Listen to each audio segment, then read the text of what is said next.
Bonjour à tous et bienvenue dans l'invité de l'Écho sur France 24. Mon invité est Benoît Cœuré, membre du directoire de la Banque Centrale Européenne, que je retrouve en duplex de Francfort au siège de la BCE. Bonjour Benoît Cœuré. Bonjour. Lundi, la livre sterling a une nouvelle fois, vous le savez, dévissé après l'information d'une victoire possible du camp des partisans du Brexit. Le FMI estime qu'un Brexit entraînerait un manque à gagner compris entre 1,5% et 9,5% pour le PIB britannique. Quel serait l'impact d'un Brexit sur l'économie britannique, européenne et européenne? L'avez-vous chiffré? Bon, ce n'est pas tellement le métier de la BCE de faire ce genre de chiffrage. Le FMI le fait très bien. Je crois qu'ils ont très bien expliqué les mécanismes possibles. Ce qui compte pour nous, c'est qu'on a vraiment la conviction que c'est à la fois l'intérêt du Royaume-Uni de rester dans l'Union européenne et l'intérêt de l'Union européenne de garder le Royaume-Uni. La devise de l'Europe, c'est l'union fait la force, comme vous savez. On sera tous plus forts, y compris les Britanniques, s'il reste. Maintenant, c'est un choix souverain et la décision du peuple britannique doit être respectée, quelle qu'elle soit, bien sûr. Êtes-vous inquiet d'un Brexit, Benoît Cœuré? Bon, je crois que les autorités compétentes se préparent à tous les scénarios, comme il se doit. Dans ce paysage, la responsabilité de la BCE est assez limitée. On a une responsabilité qui est de rassurer sur les conséquences possibles d'un Brexit, si ça se réalise, et là encore, nous ne le souhaitons pas. Notamment sur la confiance des acteurs économiques et sur la stabilité des marchés financiers. Et de ce point de vue-là, la BCE se prépare à toutes les éventualités, comme elle l'a toujours fait dans ce genre de circonstances, pour agir pour stabiliser les marchés, notamment en fournissant de la liquidité, comme on l'a toujours fait dans des circonstances comparables. C'est simplement notre métier. Donc en fait, un Brexit pourrait avoir un impact sur la politique monétaire de la BCE, c'est ce que vous venez d'expliquer. Non, pas nécessairement sur la politique monétaire, mais sur l'accès des acteurs économiques à la liquidité. Et même si je crois profondément que ça ne sera pas nécessaire, parce que tout ça est bien préparé, si c'était nécessaire, et en coordination avec les autres banques centrales, nous ferons ce qu'il faut, comme nous l'avons toujours fait dans ces circonstances. Sauf que le Brexit, ça serait une première, hein, il faut le dire tout de même. Sur la Grèce, il y a eu un accord le 24 mai entre Athènes et les créanciers. Et pourtant, on sent bien que la partie de bras de fer pour le déblocage de la prochaine tranche se poursuit. Que doivent faire les Grecs pour obtenir ce nouveau prêt, Benoît Cœuré ? Non, il n'y a pas de partie de bras de fer. Il y a un certain nombre d'engagements qui ont été pris par le gouvernement grec vis-à-vis de l'Eurogroupe, comme vous l'avez rappelé. L'Eurogroupe a demandé au directeur du Trésor de la zone euro et aux institutions concernées de vérifier la mise en œuvre de cet accord. Et on est quasiment au terme de ce processus. Donc je suis très confiant sur le fait que dans les jours qui viennent, les dernières virgules, les derniers points de l'accord pourront être finalisés, ce qui ouvrira la voie au déboursement de la tranche d'aide à la Grèce. Et ça viendra, je crois que c'est important de le rappeler, ça viendra couronner des efforts considérables accomplis par le gouvernement grec pour respecter les termes de l'accord de l'été 2015. C'est vraiment des efforts importants, c'est des réformes très substantielles et je crois qu'on peut tous se réjouir qu'on arrive au terme de cette phase de la discussion. Oui, mais vous parlez du terme, on n'en est pas encore au terme et on se demande si justement les Grecs font assez d'efforts pour les créanciers. Vous dites que oui. On en est vraiment à vérifier les détails. Donc je n'ai pas d'inquiétude sur le fait que les décisions pourront être prises dans les jours qui viennent. Tant qu'il n'y a pas de croissance en Grèce, est-ce qu'il n'est pas très difficile de faire les réformes ? Oui, c'est vrai, et c'est pour ça que la situation est difficile pour le gouvernement grec, pour le peuple grec en général. Mais à l'inverse, s'il n'y a pas de réforme, il n'y a pas de croissance. Donc il faut faire les réformes. Le plus vite sera le mieux, et c'est pour ça à nouveau que je me réjouis du fait qu'on arrive maintenant très très près d'un accord. Le plus vite cet accord sera finalisé, le plus tôt la confiance pourra revenir dans l'économie grecque, y compris d'ailleurs en termes de confiance des déposants dans les banques grecques, de confiance des investisseurs étrangers dans l'économie grecque. Je crois qu'il y a vraiment le potentiel aujourd'hui de rentrer dans une spirale positive de confiance dans l'économie grecque. On en est maintenant très très proche. Alors Olivier Blanchard, l'ancien chef économiste du FMI, plaide, lui, pour une nouvelle restructuration de la dette grecque. Qu'en pensez-vous, vous, la Banque Centrale Européenne, qui est un très gros détenteur de la dette grecque ? Il a raison. La dette, d'abord, rappelons que la dette grecque a déjà été restructurée.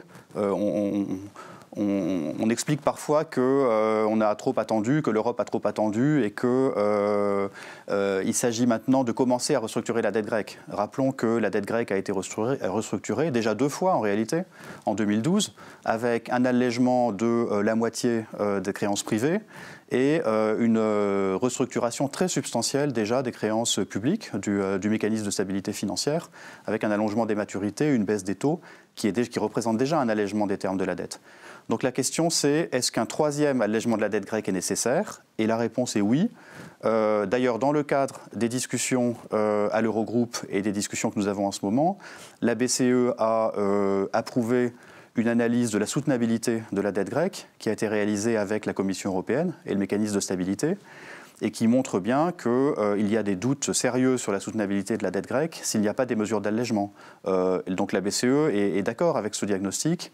Il faut des mesures d'allègement de la dette grecque pour la remettre sur une trajectoire soutenable. Et d'ailleurs, l'Eurogroupe s'y est engagé et je me réjouis de cette décision. C'est très nouveau de la part de la BCE de tenir un tel discours. Non, on l'a dit, le président de la BCE l'a dit. C'est nouveau parce que la situation de la Grèce a changé. Et au fur et à mesure que la situation se prolonge, le besoin d'allègement de la dette grecque devient nécessaire. Mais là encore, ça n'est pas un substitut aux réformes qui sont nécessaires pour recréer de la croissance, recréer de la productivité dans l'économie grecque. C'est un complément, c'est une aide, mais le cœur de ce qui va permettre à la Grèce de retrouver une trajectoire de croissance, c'est la réforme. Alors en France, en parlant de réforme, la fameuse loi travail, la loi El Khomri, est-elle une bonne réforme selon vous, Benoît Cœuré ? Alors là, permettez-moi de dire que vu de Francfort, vu d'un point de vue européen, la tonalité des débats français est parfois un peu surprenante. En quoi est-elle surprenante ? Cette loi, cette loi est présentée dans le débat français comme une loi ultralibérale. En réalité, si vous la regardez de près, il y a des éléments de flexibilité. Il y a des éléments de décentralisation de la décision et il y a aussi des éléments de droits supplémentaires pour les salariés. C'est une loi qui est équilibrée. Et là encore, en prenant le point de vue européen, c'est un peu étonnant qu'on s'inquiète, on s'angoisse en France sur un processus de réforme du marché du travail qui a été mené à peu près partout en Europe par des gouvernements aussi bien de gauche que de droite. Je pense au gouvernement italien, par exemple. Donc la loi El Khomri s'inscrit dans cette dynamique de réforme du marché du travail en Europe. C'est une loi qui va créer des emplois. Ça n'est pas une loi anti-jeunes. D'ailleurs, je crois que Laurent Berger l'a dit. C'est une loi qui va créer de l'emploi, notamment pour les jeunes. Il faut donc la faire, hein, c'est ce que vous dites. Oui, après, c'est certainement pas à la BCE de juger des détails de la forme juridique et des détails des différents articles. Mais ce que je dis, c'est qu'il y a une dynamique de réforme du marché du travail dont l'expérience prouve qu'elle a été un succès dans les pays européens, quelle que soit leur orientation politique. Donc elle pourrait être un succès en France. Alors faut-il augmenter le déficit public justement pour faire passer une réforme structurelle comme celle-ci ? Alors c'est un débat qui est important, mais qui mérite de différencier la situation des différents pays. D'une manière générale, c'est vrai que du point de vue de la BCE, la politique monétaire a eu beaucoup à faire pour stimuler la croissance depuis quelques années, et un meilleur soutien de la politique budgétaire permettrait à la BCE de mieux faire son travail. C'est notre conviction. Maintenant, la nature de ce soutien budgétaire est nécessairement différente selon les pays, en fonction de leur situation budgétaire et en fonction de leur situation économique. Force est de constater qu'il y a très peu de pays dans la zone euro qui ont des marges de manœuvre budgétaires, qui peuvent se permettre d'augmenter leur déficit. Benoît Cœuré ? Non, je ne pense pas que ce soit le cas de la France. La France a une dette publique qui a très rapidement augmenté au cours des 10 ou 15 dernières années, quels que soient les gouvernements. Donc là encore, ça n'est pas un sujet politique. La dette publique française a très fortement augmenté. Est-ce qu'on peut vraiment se permettre aujourd'hui de conseiller à un gouvernement français, quel qu'il soit, d'augmenter à nouveau la dette, d'endetter à nouveau les Français? Je crois que la réponse est non. Donc le remède est différent selon les pays. Dans tous les pays de la zone euro, en revanche, il y a des marges de manœuvre importantes pour mieux doser la politique budgétaire, c'est-à-dire faire un effort sur les dépenses improductives et réorienter la politique budgétaire vers ce qui est favorable à la croissance, c'est-à-dire soit baisser les impôts quand ils sont trop élevés, soit faire des dépenses d'investissement public, notamment pour les jeunes, pour la recherche, pour l'innovation, là où c'est utile.